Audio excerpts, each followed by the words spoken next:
Hi, Jess from Pitch here. The road to securing investment begins with your pitch deck. That means learning how to pitch and build that deck are two of the most fundamental skills any startup founder should have. In this video, I'll walk you through 5 essential components every pitch deck covers. You'll want to be sure to include them if you're looking to convince investors to join your cap table. Your pitch deck is an opportunity to weave a narrative around what you're building, why, for whom, and to share a bit more about yourselves and your business.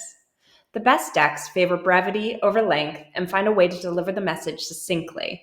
Whether your deck is 10 to 12 slides, generally an optimal length, or 50 slides, probably too long, it will be sure to cover these 5 key areas: your idea, the market opportunity, your startup's business model, why your team is the team to execute, and the company's track record to date. Let's dive in. First things first, always start with a big idea. The best pitch decks are crisp, concise, and tell a compelling story. This story, like most, begins with an idea. This idea should be clearly defined and set the stage for the information that you'll be presenting on the slides that follow. When communicating your business idea, think about it as an elevator pitch for your vision and value proposition. It's what puts the rest of your presentation in context. You'll want to be sure your opening mission, vision, or value proposition is clear. Here's a tip.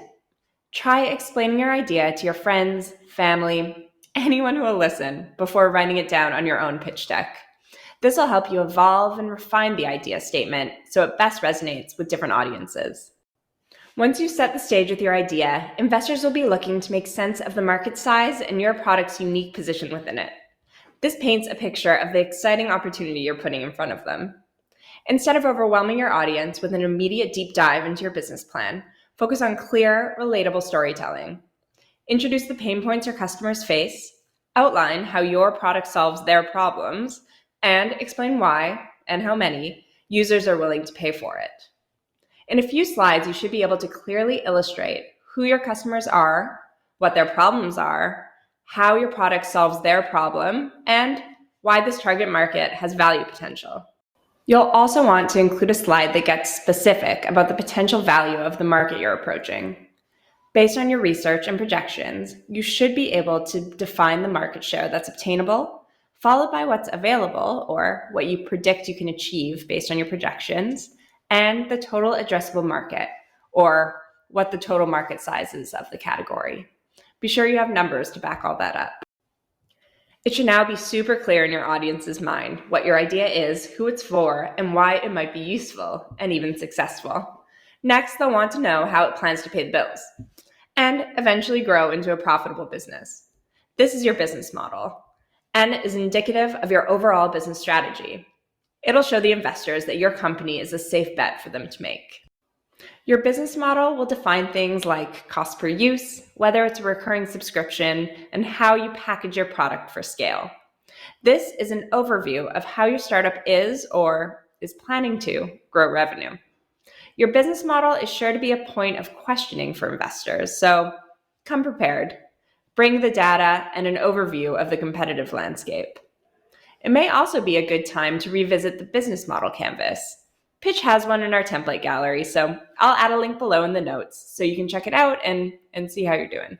Especially at an early stage, it's common for investors to look at the team just as much or even more than they look at the business model that you've defined. Credentials are important, but be sure to focus on the relevant experience to what you're building. Don't overwhelm them with information here. Keep it to the point and highlight things that connect you and your team to your business idea. This is a good place to include any mentors and other investors who have already bought in and will help guide you along the way. Finally, don't forget to celebrate the wins. Brag about your company's track record. Naturally, how you approach this will vary based on your current company stage and progress to date. If you're raising pre-seed to Series A funding, your deck will focus more on your founder stories, evidence of your potential customers' pains, and your team's unique skill set. Showing traction where possible, such as early user growth or a first client contract, will convince investors that your product has revenue potential. If you're raising later stage funding, you'll need to demonstrate consistent growth. At this stage, investors are looking at key metrics and proven traction. They want to know how a leadership team is thinking about the company's position in the market, approaching learnings from the last year to plan for the coming years, and envisioning their product and GTM evolution to accelerate revenue. And there you have it, 5 essential components of a successful pitch deck. If you're looking for a starting point or a laid out structure, Pitch has so many great and free pitch deck templates in our gallery. You can see some of our favorites in the link below. I hope you found this video helpful. If you'd like to learn more, check out the full guide linked in the description below. We also have amazing examples of decks from world-class companies in the presentation gallery, so go check them out. And good luck!